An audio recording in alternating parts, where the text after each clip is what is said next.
Morning, Coasties. That was Smile by Kirk Franklin. So what a great idea that would be, hey? Put a smile on that dial, get ready for an awesome day. It is Sunday morning. Welcome to Sunday morning. Yep. You have made it to another week. And it is 2 weeks. We're on the countdown to Easter Sunday. Can you believe we are in April already? My head's spinning over that one. I don't know how the last almost 4 months, we're kind of, that crossover 3-4 months, we're moving into the fourth month. And it is insane to think of. I really don't know what has happened over the last 3 months, and yet there has been so much that has happened in the last 3 months. It's a bit weird. Time is a bit strange at the moment, don't you agree? It's kind of, I don't know, it's fast and slow all in one. It's a very strange thing. Anyway, we've got no concept of time, but thankfully we do know a God whose time, he's not overwhelmed by time. It doesn't sway him, doesn't make him freak out, doesn't make him, he's the beginning of everything, and he is the end of everything, and he knows all the dots in between. And it's pretty cool that we can know this God pretty intimately, and we can just chat to him at any point. This morning, guys, I'm hoping and praying we can spend some time with him. We can actually enjoy the knowledge that he is the author of all things, and that includes time. And it doesn't matter what season we're in. It doesn't matter at all. He's got us right where he wants us, and that's a pretty cool reality. We don't have to worry about what's coming. Well, I know it's natural to say that we don't need to, and that naturally we probably do. But we can just trust that he's got us in all seasons, and yeah, that's a pretty coal reality. Guys, we are talking about something a little bit heavier today, in that I don't know about you guys, but I have been bombarded with just bad news this week. Over the last few weeks, really. It just seems like everyone seems to be going through their own stuff, and it's heavy. It's really, really heavy. I often used to think that turning on the news of an afternoon, or early evening, just mainstream sort of media, just flicking on the news and just hearing, these bad stories, these stories that were just kind of leaving you heavy in your mind and in your soul. It was sort of that easy solution to just, turn the TV off, or turn the radio off, or turn the whatever, and just kind of cruise through life without knowing. But sometimes there are times where you're not able to do that, because it's actually right there in front of you. It's people you care about. It's people you love. It's people in our community who are hurting. And I feel like, I hope it's not the case for you guys, but I feel like at the moment it just seems like every time I open something new, whether it's a new app or it's a new, even just social media, it could be, media itself, it could be, it just feels like there's bad stuff coming from everywhere. And what do you do with it? Like, how do you cope? How do we deal with the heaviness of the bad stuff? I think we can learn a lot from looking at scripture, and we're going to actually sort of, as we're getting close to Easter, sort of link in between dealing with the bad stuff and the Easter story. And I'll probably do this actually over a couple of weeks. But today I want to specifically talk about grief, because grief is something that I think we overlook. We tend to think that grief itself can be, it can be something, as from the outside. I know that I have spoken to people who are in a real deep grief, who they've got past the funeral of a loved one, and they're 2, 3, 4 weeks into it, and then there is often this assumption that, oh well, that's done now, you've got to just get on with your life. But grief is not like that. Grief is heavy. It carries through, and it can last years. In fact, most people estimate that when you lose a loved one, there's about 2 to 5 years of a deep sorrow, and that's what grief is. If I actually look at the definition of grief itself, I can give you actually what I've found. So the Cambridge, I'll just double check it. So yeah, dictionary, the website I'm looking up at the moment, which is basically just the Cambridge Dictionary, is dictionary.cambridge.org. Looking up the actual definition of grief, it is a very great sadness, especially the death of someone. It's deep. It's this really, really dark, deep sadness. And it's something that people tend to overlook, especially if we haven't experienced grief. Now, some of us haven't. Some of us haven't experienced that deep, deep sadness. But I think it's the awareness of what grief can do to people.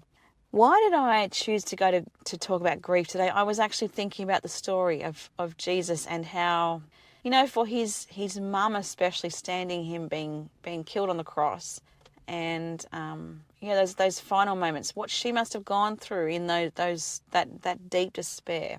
So when I look at the story of Easter, I see obviously a sacrifice. I see Jesus's choice in that.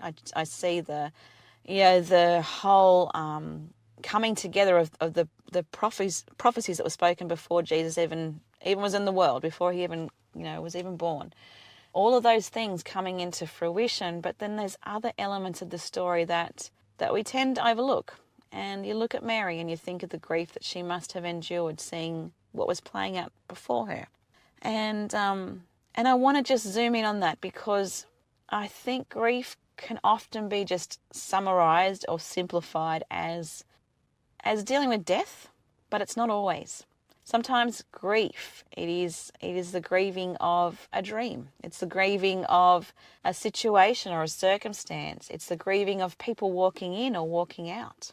And when I say walking in, I mean the walking in as in that could be a shift in lots of other ways. There could be a grief that follows on through that. For example, if you, this is just throwing it out there, if you have an unexpected pregnancy and then suddenly you realise that there are, you've got the responsibility of bringing life into the world. You've got the responsibility of caring for that child. But that also might mean that in the process of that, you've left a career or a situation in terms of what needs to be ended to embrace a new beginning.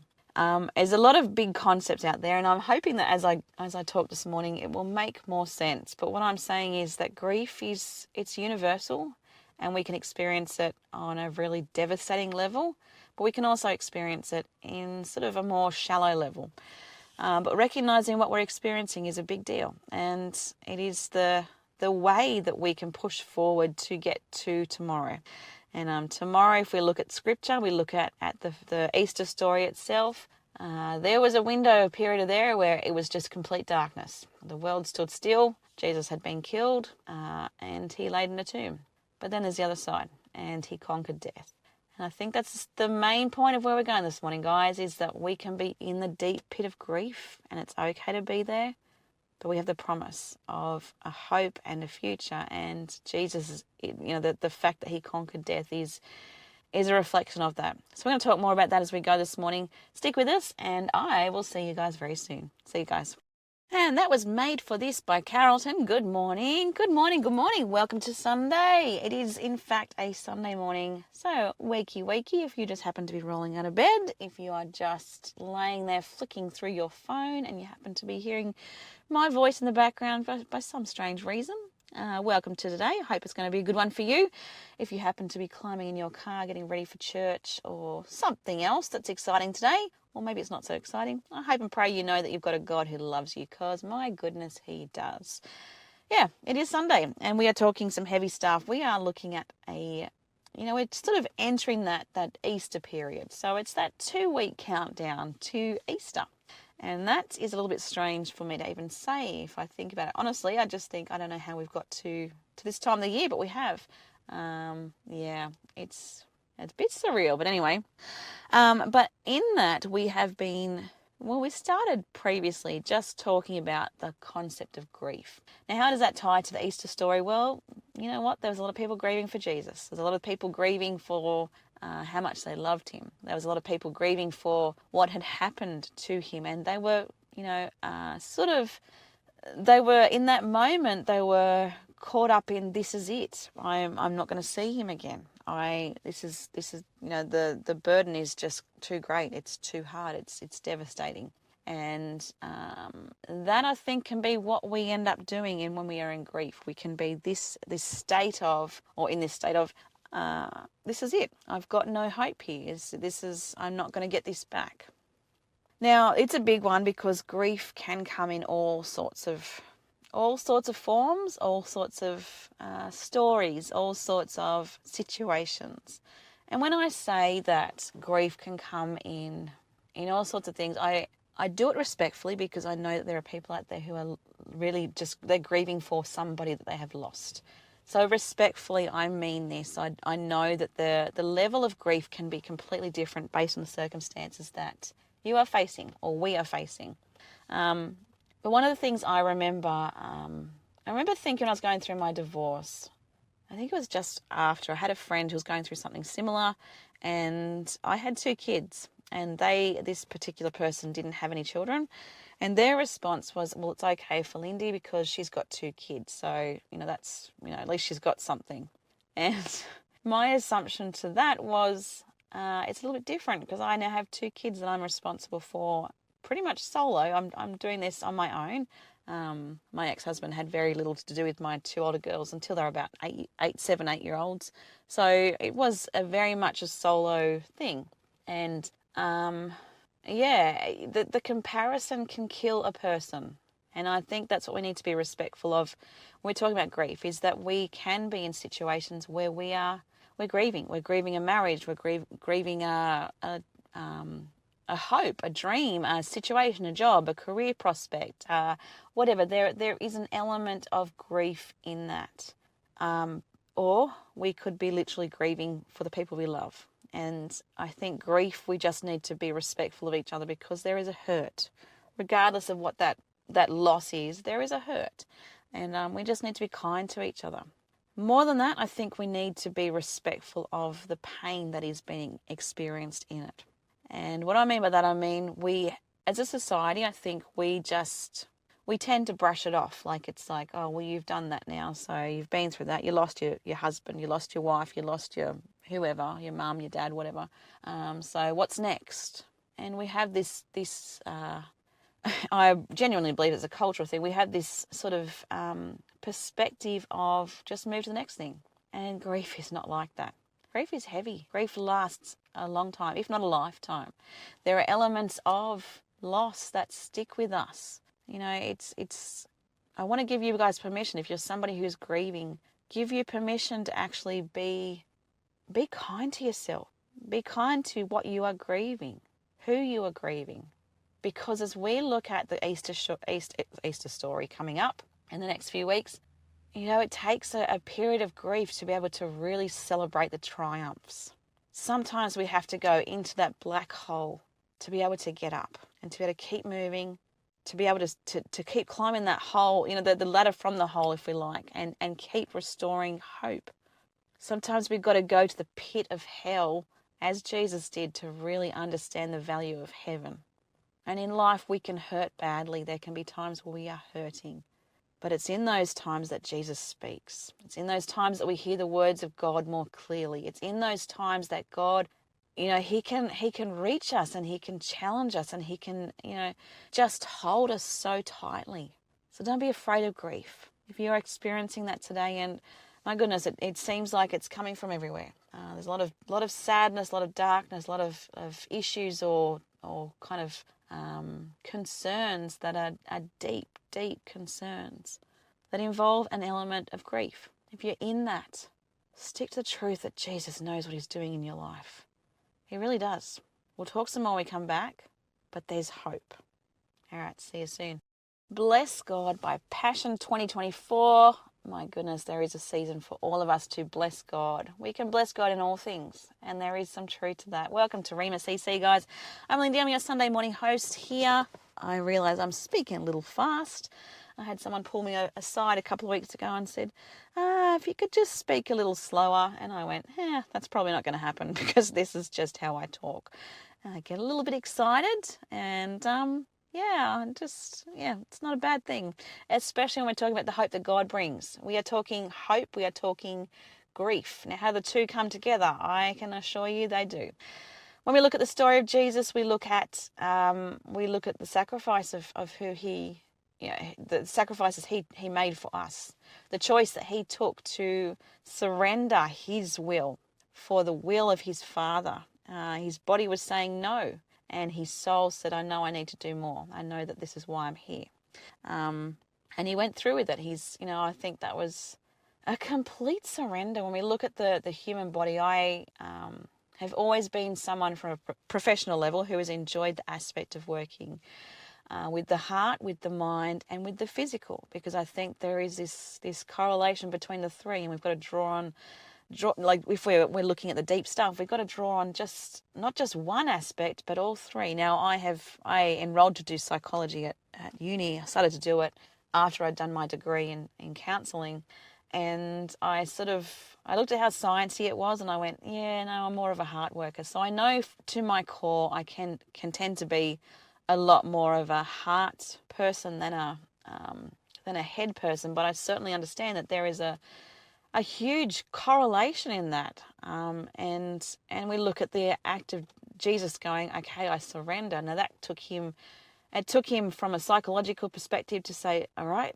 I'm going to do this. I'm going to put myself in a position where I know I'm going to be tortured. I know that this is going to be getting really, really dark and bad. And he also allowed his body to be taken over after his soul surrendered to God.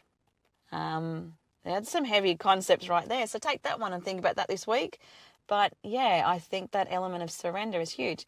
But going back to the element of grief, now his family were left to grieve. He knew what was happening. He knew he was going to conquer death. He knew it was going to be horrendous in that. He knew he was going to be taken to some pretty horrific places, but he chose otherwise. And he chose otherwise with the awareness that there was hope at the end. There was going to be a period of grief for his family as they didn't understand what was happening, and they thought they were just saying goodbye for good. But they weren't. They was just saying goodbye for what turned out to be only a few days. He conquered death. There was hope, and that's a really beautiful thing that we can hold on to as well.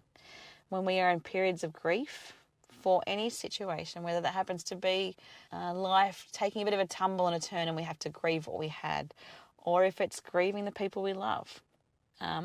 It's a real thing. And we have to be mindful of the fact that there's hope and there is a reason to get up. We've just got to keep moving through that. We've got to keep moving through the grief. We've got to keep moving through the sadness, because eventually we're going to see that source of hope and light and all things that are good again. We're going to be able to look at the life that we are. If it's somebody that we're grieving over, we'll be able to look at the things that we learnt from that life, from the people that we have encountered, and just their mindset and their way of dealing with life, the things that we can take on board. Maybe it's personality traits that we strive for. We can learn a lot from the things that we were exposed to through that person. And I understand that grief is a big deal, but I want to emphasize as well that we're dealing with a God who has conquered death time and time again in so many different ways, and we see literally conquering death as what Jesus, he came, he did it, and we have that hope as well. We also have the hope that we can have a life with him beyond this world. And if we know that our family, our friends, the people we care about, thankfully have the same beliefs, the same commitment to Christ, then we know that the story doesn't end here anyway. So there's some hope in that. I don't want to get too heavy today, because I know I could take a different turn and make things a little bit heavier, but I'm not going to. I just want to stick with this. There's hope, even in grief. Even in moments where we are just completely surrendered to situations because we've got no choice. It is what it is. There's hope. And God knows what he is doing in the in-between. Between the Friday and the Sunday. He knows in our own individual situations what he is doing. He's got us. All right, see you soon. And that was God Really Loves, and my goodness, he does. He loves you big time. He really, I can say that 110%. He loves you. He thinks you're pretty fantastic. How about you? How do you feel about him today? Spend some time with him if you can. I can encourage you to do that because it's worth it. It is so, so worth it. You ever feel like it's all too much? Oh, I've been feeling that way in the last little bit. Thankfully I have learned a few tricks along the way, because obviously having a big family, I've learned to escape sometimes in whatever way I can. I would like to say the bathroom is a good way to escape, family life, but really it's actually not, because they follow you anyway. It doesn't matter how old the kids are, they seem to find you and track you down.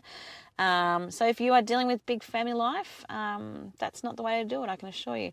What you can do is find something really mundane to do, and they really suddenly are not interested at all. And then possibly Possibly you might get a chance just to sit out and just enjoy the fresh air. You might get a chance just to sit under a tree. I found myself doing that last Sunday. It was just a very overwhelming day. So I pulled up a chair. I went out the back and thought, oh my goodness, what a gorgeous, gorgeous afternoon. And I thought, you know what, I'm going to do what old people do. No offense to old people out there. I think your ways are great. That's why I'm following them. I pulled up a chair and I went, you know what, I'm going to sit here and do nothing just for a few minutes. I'm going to take in the breeze. I'm going to take in the sunlight. I'm going to just enjoy the natural resources God has given me. And what a refreshing moment that was. About 45 minutes later, suddenly my kids realised that I was missing. And one of my daughters just kind of popped her head up and said, are you okay? I'm like, I am great. It's wonderful. I'm sitting out here. I'm enjoying this. So I can encourage you to do that. And again, apologies to any elderly people out there who think that's a pretty cool way to do life. I'm not apologising because I think you got it wrong, because I actually think if you are doing that sort of thing, absolutely 110%, I'm on it now. I get it. It's a beautiful way to escape reality just for a little bit. I'm apologising because I might have just pinpointed your strategies and highlighted that amongst other people. But it's good to get some vitamin D, get some nice fresh air, just enjoy what God's given us. Because sometimes life can be hard, and I don't know about you guys, but I have been seeing time and time again the people that are around me that are dealing with some really heavy stuff. It's heartbreaking, some of the things that are going on for people at the moment. Really genuinely heartbreaking. If you're in that, I can assure you, we here at Rhema, we are praying for you guys. There's a lot of people who are sick, a lot of people who are isolated, a lot of people who are juggling responsibilities as a direct result of situations that they're facing. And this is the time for the church to be the church, isn't it? It really is the time for us to step up as best as we can. And from what I see, that's the beautiful thing that I have seen in response to those who are hurting, is they're getting such an awesome response from the church. And that is what we are supposed to be. We are supposed to be a community. So good job, guys. Good job for supporting those who are hurting. Keep doing it. It's awesome. But for those who are still in the midst of the heavy stuff, whether that's literally just battling the day in, day out stuff, whether it's physical conditions, where it might be a medical situation, it might be a situation of despair, whether you know, in terms of housing, it might be all sorts of things. If you're in it, I'm praying for you today too. I really mean that. And if your situation happens to be related to the aspect of grief, which is what we've been talking about today, my heart and prayers are honestly with you as well. If you have lost somebody that you love, I'm really, really sorry. I really genuinely mean that, because I know that heartbreak is just, it's devastating. It really is. It's a hard one. But we have been sort of thinking about how that relates to the story of Jesus and, the story of the Easter scenario. And we look at the fact that Mary watched as her son passed away. I can't think of anything worse. I had an incident last week, actually. My daughter, I haven't ever seen her in this much pain as what even when the day she had her accident, I never saw her in that much pain. She's been dealing with a lot of pain just as a direct result of some other stuff that's going on. But I just kept thinking, this is what it was like for my mum to watch, to be overwhelmed with watching me in labour. That sense of powerlessness and just, I can't do anything to change this, that sort of thing. So to think from Mary's perspective that she had to stand there and watch what was happening before her to her son, that's awful. What she endured was just awful. And then to watch as he took his final breath, you just think, the grief in that. And there are people out there who understand this, that grief of watching their children just slip away from beneath them. And then we look at what happened with the Easter story. Now, there was a period there where Mary was left in total despair. Those who loved Jesus were left in total despair because they'd had to say goodbye. And then you look at that period in the in-between. I call it the dark period. We're talking Friday, he took his last breath. The Saturday, it was just deathly silent. And then the Sunday morning, something miraculous happened. Now, what am I saying here? I'm not saying that in terms of grieving for somebody who has passed on means that we can believe that they'll instantly be, revived like Jesus. I'm not saying that at all. I know that grief is of death, and grief is a part of life, unfortunately. It is a part of what we are going to endure. We're going to come across it at some point. It's going to hurt. It does hurt. But I am saying that God knows what he wants to do with it. I am saying that I know God knows what he can do in our own lives through it. And I am saying that there is hope. There is hope that black period between what happened, the sadness, the despair, the overwhelming sadness that is experienced through grief, that he knows what he is doing on the other side. He knows how he's going to restore, how he's going to rebuild, how he's going to bring life back to the situations that are just dire, that are just that deep, deep sorrow. And he knows how he can pull us closer. And sometimes it is in the darkness. Sometimes it is in those moments of being just blatantly angry because something has been ripped from beneath you. Being angry is just a cover-up for a deep, deep sadness. If you're angry, channel it. Look into it deeper. But then channel it. How are you going to use that to work on the sadness that you're actually experiencing? If you're sad, be sad. Until eventually, as time goes on, you can kind of pick a window of the day and go, okay, this is my period to be sad.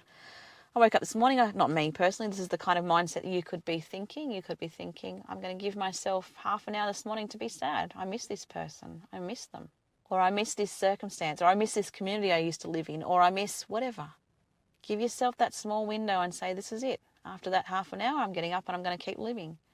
I'm going to keep living. Because that's what Jesus did. He said, I'm going to keep living. He came back. He conquered what was trying to hold him down. He kicked its butt. He said, I'm doing this. I'm going to show the world that this is not going to hold me. I am God's son. I can do this. And we guys have that same awareness and same ability to just take the heavy stuff. To take the heavy stuff and say, this is not going to hold me. Satan has no power over me. Satan has nothing to hold me down because I am God's kid. And the darkness might be there, but my goodness, he is my light. I'm moving towards him step by step by step. I'm pulling up, I'm going to stand on my feet. I'm going to start walking. I'm going to have a period of silence. I'm going to have a period of darkness. But that's a period of time that is not going to hold me. I am hurting. I still am hurting, but my goodness, I'm moving towards the light. My goodness, God is good. God is good. God is good. God is good. This is the mentality we need to have when we're in darkness. It's not a period of grief when we can look at what the hope is going to restore. You can find good in all things. And I encourage you this morning, I encourage you this week actually, just to spend some time moving forward towards that light. If you're in grief in whatever form, pray about how to see the light, because he's a good God. And he will drop those beautiful jewels of wisdom, those beautiful jewels of understanding, those beautiful jewels of hope, of restoration, of peace, of kindness, of love. He will show you that he has done it time and time again. He's not giving up. He's not done. He's constantly there and he's working in your life. Just surrender. Just surrender to him, guys. He's a good God. I'm going to come and talk to you guys and roll things up for the last time in just a little bit. So I'll see you guys then. And welcome back again, Coasties. You are joining us Sunday morning. I'm Lindy. I'm your Sunday morning host. I'm having a little wiggle in my chair. I hope that's okay with you guys. We were just listening to Reckless Love by Verses. I love that song. I happen to love that way too much, actually. It's a bit of a personal one, that one for me. It's strange how we all have different songs that we can sort of just kind of just get. It's like, that one gets me. But I do like that one. Anyway, guys, we are talking about a few different things today. So we're talking about a heavy one, talking about grief. We're talking about hope. We're talking about everything in between. We're talking about the Easter story. We're talking about how we can draw on the experiences of Mary, especially, and those who loved Jesus, whether it was the disciples, his family, those who had to say goodbye to him in the midst of what looked like total despair and a total darkness. And certainly if we look at there we go, I don't know why I repeated that word, but anyway, the story from a biblical perspective, I haven't actually got the scripture in front of me at the moment, but I know that there is that, they talk about, as Jesus took his last breath, that The world responded. The nature responded to the situation. There was a tearing of the curtain from top to bottom, and there was these signs and these situations that told the world, told those in that like the situation, that scenario, that something big had happened. So even then, we look at nature, and as Jesus took his last breath, it was just like God was saying, "Okay, we're in it. We're in the dark stuff now. This is where it's going to get heavy." And well, I say heavy for those who are grieving for Jesus, and I say heavy because God didn't want. He loved us. He gave. I mean, it literally says, "For God so loved the world that He gave us His one and only Son, that whoever believes in Him shall not perish, but live in forever, everlasting life." And that is from John 3:16. If you guys want to reference that, if you're new to Christianity, you're kind of going, how I looked that stuff up. He's literally saying in that one verse that He loved us enough to allow Jesus to go through that. And as Jesus took his last breath, and the world turned dark, there was, like I said, miraculous things happening, like a curtain tearing from top to bottom. And this thing was thick. It was not just like your flimsy little, I'll just put up some, fly screen or something that can be easily torn. This thing was it was huge. It was massive. The world saw signs that said this is a big deal. And for Mary, for those who love Jesus, they're just standing there watching him take his last breath. It was the period of I'm entering the dark season. I'm going to be grieving. This is going to get really, really heavy and really, really hard, and I'm going to have to learn to say goodbye, because that's what they understood at that time. They didn't know he was going to make a comeback, even though Jesus had actually said to his disciples, this is happening. Just you wait these things.